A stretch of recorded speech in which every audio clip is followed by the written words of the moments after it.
So you found a 1910 wheat penny and you're like, oh my gosh, it's so old, it's gotta be worth so much money. Not necessarily, but it is worth more than face value. And there is some rarity in this year for sure. Before I start, let me promote Penny Hunters Wheats and Shields. If you're a visual person, this is why I made this book. Every single year, 1909 to now, of what you're looking for in your pennies. I need pictures, that's how I roll, okay? I'm a visual person. What's the rarest for this year?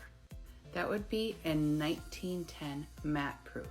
There was less than 3,000 of these actually minted. So matte proofs, okay, maybe this will work. The edging, you know, the rim, the edge right here, is gonna be thicker than a normal business strike for one. It's gonna stand on its own. You could tip it to the side, it'll stand on its own. It's thicker. It's a thicker penny for sure. But you're also gonna see, and I call this the deep dish, because you're gonna see right here, this is what the rim of matte looks like. The business strikes are more curved over, but this is thick and it's blocky.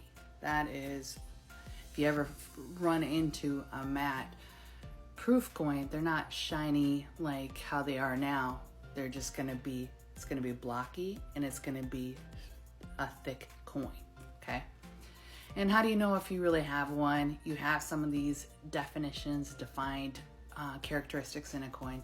You'll have to get that graded to be authenticated. But yeah, those are worth some money. Here's some info on that too.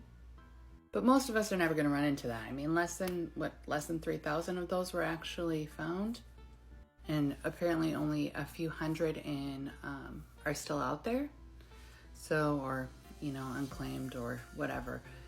So this is a 1910 red proof. Beautiful to be able to find this, not only in such a high grade just for this year. It doesn't matter whether or not it's a matte proof, but they go for some crazy money. And they do not have a mint mark on it, by the way. Here is another picture of a 1910 matte proof. But most of us are gonna run into, almost every single one of us is not gonna run into a matte proof. Just letting you know, okay?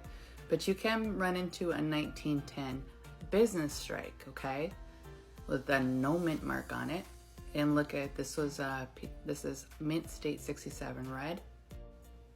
In a high grade, they go for a few $1,000s. And like most of us common folk, we're gonna find it in a below mint state. And here's kind of the value of this 1910 and 1910S. Oh, how much they kind of go for, okay? Kind of put a price tag on the condition of the coin, so yeah. If you happen to have a 1910S, these were actually a little bit lower mintage than the no mint mark. And how much is this worth? If you have it in a high mint state, a lot. Kind of surprising to me though, when I'm doing this research, that you saw that I just did the matte, right? Matte proof. And yet the 1910S is going for this much. Based on rarity, I guess. But if you got the book, you'll see in the book that you're going to be looking for repunch mint marks in S as well. So anyway, have a good day.